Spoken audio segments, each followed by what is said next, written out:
Something else that's true is that too much time staring at a cell phone can lead to delayed cognitive development for children. It can also lead to depression and self-harm.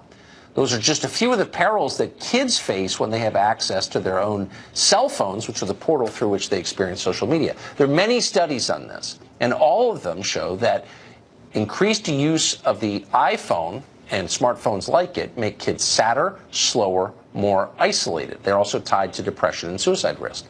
In a feature last week, we suggested one obvious solution that somehow seems crazy, but why would it be crazy? Congress should ban smartphones for kids. They banned cigarettes and alcohol. Why wouldn't they do this? Radio host Amy Peikoff didn't like that message. She texted us and says, I want to respond. So because we're her fans, we said, of course you can respond, Amy, though you're still wrong. Great to see you. So I guess it's really simple. Look, I know you're a libertarian and an orthodox one, not an attack on you. You're consistent.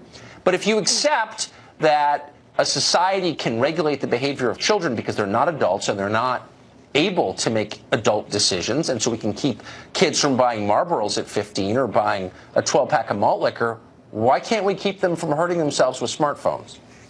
Okay, now, first of all, you are assuming that I agree with those existing laws on the book. I don't necessarily, but so now listen. Now you can draw a distinction, though, Tucker. Don't laugh. Don't laugh. Don't laugh. Let me even give you a distinction. I'm laughing out of affection. I just love libertarians are hilarious. The more you push. So you're saying that like an 8-year-old should be able to buy a deck of cigarettes? We are principled, Tucker. We are not hilarious. We are principled. Okay. So you could draw a distinction between those two because you're talking about physical substances, and right. I might say very, sort of in a rights-based theory way that maybe youths are not capable of making a contract for something that is going to do them physical harm. But here, again, it's very important when we talk about government to make sure that government is operating on a principle of individual rights, which means the right to be free from physical harm. And so if you're going to talk about government getting involved or stepping in, I would look for evidence of some sort of actual physical harm. I think, Tucker, if you want to look at government and what it should do to improve kids. No one has ever died of an overdose of LSD.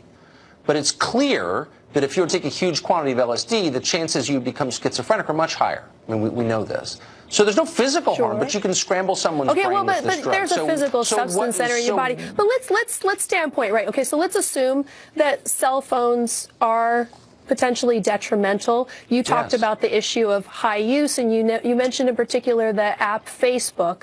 Of course, high levels of use and Facebook are things that are easily avoided. I don't even think the cool kids go on Facebook.